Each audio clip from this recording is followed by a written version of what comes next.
Kale mugamba mutabagalwa balungi abeekumira kusenga face to face balamusizzaako olwaleero era ne mbasabira muyite mu Christmas bulungi muli ku manzaali naye yo si ensonga. Olwaleero njagala twogere ku musajja atalina maanyi ga kisajja. Naddala kati nga bw'eri Christmas nti gwe okimanyi oli eyo akasolo kayuugayuuga n'oluusi nno abamu bamugayina naye temumanyi kye kitegeeza. What it does it mean omuntu okubeera nga tolina maanyi ga kisajja, oba kitegeeza ki okubeera ng'obalibwa mu basajja batalina maanyi ga kisajja? Ekintu kino kirina definitions ez'enjawulo ate buli muntu akidefininga mu mbeera eyiye nga bw'olaba omukwano nti omukwano buli muntu agunnyonnyola mu ngeri ye gy'aguwulira, gye yandiyagadde okwagalwa oba gye yandibadde ayagala okubeera ng'agufunamu bw'ati bw'agenda ogunnyonnyola. Namba emu ky'olina okubeera ng'osooka okutegeera omusajja okubeera nga tolina maanyi ga kisajja, obeera musajja atasobola kuwangaalira mu mana eddakiika 5 okudda waggulu. Eddakiika 5 ezo zenjogerako kwe kubeera ng'embola eri mu mana nti otadde embolo mu mana n'ozina omukazi naye tasobola kuwangaala kusukka ddakiika 5 ekoma ku ddakiika 3-4 n'ogwa gwekyegeza tolina maanyi ga kisajja. Oba okuyima kintwalira ebbanga ate ne bwemba nnyimye nsobola okuzinayo kamu ate ne siddangulu naawe obeera mu kategori y'omusajja talina maanyi ga kisajja. Oba nze nnyima naye senga omukira gusigala gulebera sibeeramu n'amaanyi ngukakabukasa okuyingira, naawe obeera obalibwa mu basajja abatalina maanyi ga kisajja oba mu luzungu kye nandiyise erectile dysfunction oba ED. Naye abantu abasinga ensangi zino mwetadde nnyo mu ttuluba lyakuba nti nze sirina maanyi ga kisajja yadde mubeera mugayina, temwekebera temukola ki, just olobooza bulobooza nga bw'oba olobooza n'ogamba ekituufu kiri nti sirina maanyi ga kisajja yadde ate nga tekiba kituufu mu mbeera efaanaganako bwetyo. Bw'oba oyagala okubeera nga ozina obulungi omukyalo oba ng'otegeera ekituufu ky'olina okubeera ng'okola kwe kuzuula oba ddala oyina oba toyina.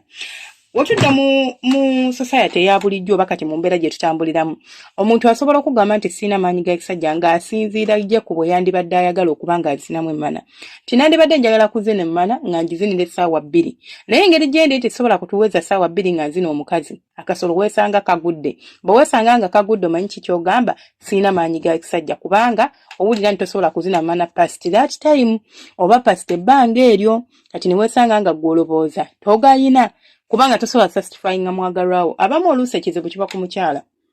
Waliwo abakyala nga balina akasagazi nga togenda kumusanga nti yogenda muzinda kika 15 akuwulire ng'ayagala ssaawa 3 ssaawa 2 ng'oli mu manozina. Kati omusajja ajja kwesanga nti waba tasobola satisfying nga mwagalwawe agenda kuwulira nti bambi tayina maanyi ga kisajja oba tamalaako mu kitanda. Ate nno n'omukazi naye n'amugamba tomalaako naawe n'obikkiriza.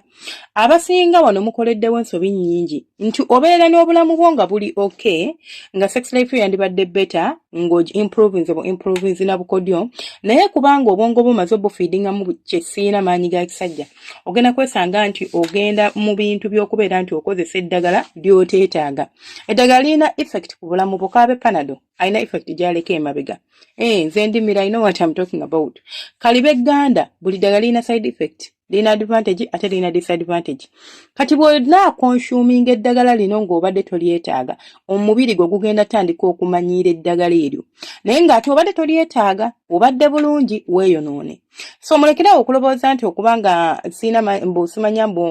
sobola zina mukazi kutuuka ku ssaawa ze njagala kitegeeza sirina maanyi ga kisajja kangende nnoonye eddagala ly'amaanyi g'ekisajja. Ne wabeerawo bali nga bba ekizibu kye balina nga ye bambi nga kiki kiri occasional nti okubeera nga tulina maanyi ga kisajja bakikategorizinga mu miteeko gya mirundi ng'esatu. Waliwo omuteeko ogusooka gwe bagamba nti long term. Nti long term kitegeeza nti gwe oludde nakyo. Ne wabeerawo oyo nti gwe ekizibu kyo baakuzaala bw'otyo watomerwa endiga toyimangako mu bulamu bwo. Ne wabeerawo bano abakiyina nga it's just nti kizze buzzi just short period like kijja n'omala n'oterera ne kijja n'omala oli on and off toli stable. Ne wabeerawo oyo nga yakyakwayalunze bwakwayalunze nti abadde akola bulungi naye akasolo kati koonoonese tekakya functioninga. Kitegeeza nti abo abantu bonna bali mu miteeko egy'enjawulo. Bw'obanga omuntu anaakujjanjaba n'otegeera alina kusooka kutegeera muteeko ki gw'otambuliramu. Bw'omugenda oggula eddagala lino erya habo mugula kimu gwe kasita owulira omuntu ng'agamba eddagala ly'amaanyi g'ekisajja kati balina ekirala mbu eddagala lya masturbation. Olaba mujja kulaba bino ngamba singa njala ddagala lya masturbation n'embuuzi otegeeza ki ky'ogamba buli eyeemazisa alina kunywa ddagala ani yabibagamba. So sometimes nti bw'oba tofunye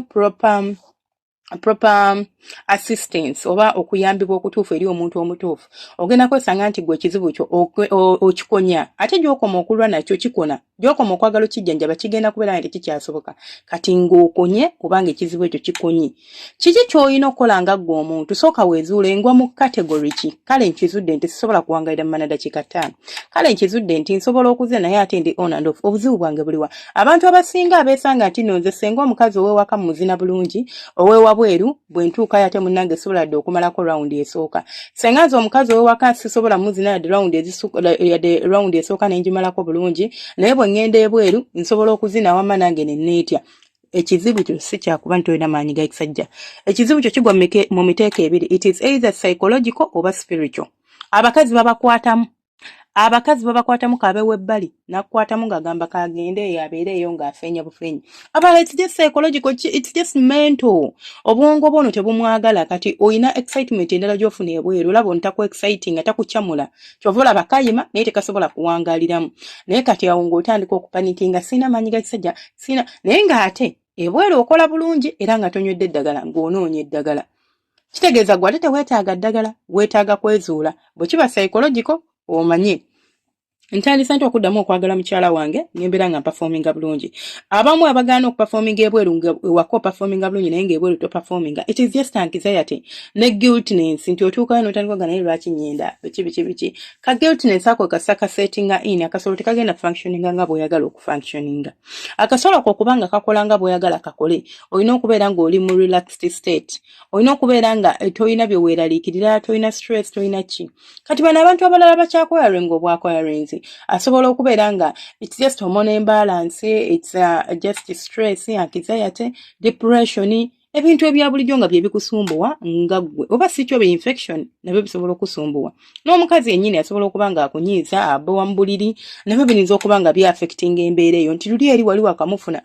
abakazi nga wakamufuna posiko ng'ogudde ku fala naye nga wakamufuna ekituufu kiri nti buli kimu kiba kinyuma everything is exciting omukazi akukwatako n'akutula n'akuzina buli kimu kiba kiriya naye ate gye bigenda nga mukula oba nga mumanyiganye like that familiarity gy'ofuna eri omuntu oyo otuuka ate n'obeera ng'owulira kati takyakkuba takyakkolera tebikyakunyumira nga lulwo byali biku excitinga ekira kyolina okubeera ng'otegera oba kyolina okubeera ng'omanya sometimes it's not even about this excitement that comes along oba ki naye oluusi abantu baneeno osobola okwesanga ng'olina ekizibu ekyo nga gwe wazalibwawo batyo nti olina hormones z'omisinga mu mubiri gwo ate singa baakulaba nti okyali muto babeera basobola kifikisinga naye oluusi wakula obwezezza emyaka 13 otandise okugenda mu puberty olwo otandise okubirowoozaako nti ye nga siima owulira banno bawoza ku mimo gy'okumakya olaba obusolo bwabwe buyimye olwo oluusi otandika okutegeera nga bazadde bo baakulagajjalira oba abantu abakuza nga tebaakufaako gwe obeera muzibu wa kujjanjaba bakujjanjaba mu Kiganda naye simuyina era simanyi naddagala lijjanjaba muntu bw'atyo naye nga babajjanjaba but chances ez'okubeera ng'oterera ziba slim but osobola mbu osobola naye chances ziba slim so musooka mutegeera omubiri gwammwe bw'oba onejjanjaba obulungi n'otegeera sooka otegeere nze ngwa mutulu baki siina maanyi ga kisajja naye siina maanyi ga kisajja lwaki tuve na ku lwaki wabula ngwa mutulu baki bwentyo bwe natondebwa nze nazaalibwa bwentyo nga siina nze nakifuna bufunyi nze eno nzina eri sizina kubanga waliwo kati ng'ekyo tekyetaaga ddagala naye ogenda tandika genda kunoga ddagala kunywa nga okupafominga ewaka n'owewaka okolera ku ddagala kigenda ku affectinga embeera eyeeri nti neeri bw'onaatuukayo ogenda kwesanga kati tokyakolera ku nnomo nga weetaaga kalagala olaba obulamu bw'obukyusa sisitimu n'otandika okugitambuliza ku kintu ekirala kale nsigadde nze Senga Faith 256 mbaagaliza Christmas ennungi nsaba munnange mugyeyagaliremu ate bulungi Allah gituyisemu bulungi temukoleramu emivuyo tokwatiramu baana b'abendi bw'omusaba n'akumma muleke si yabaasoose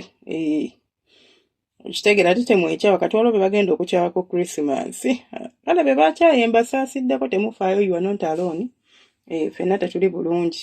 si ggwe ali obubi asinga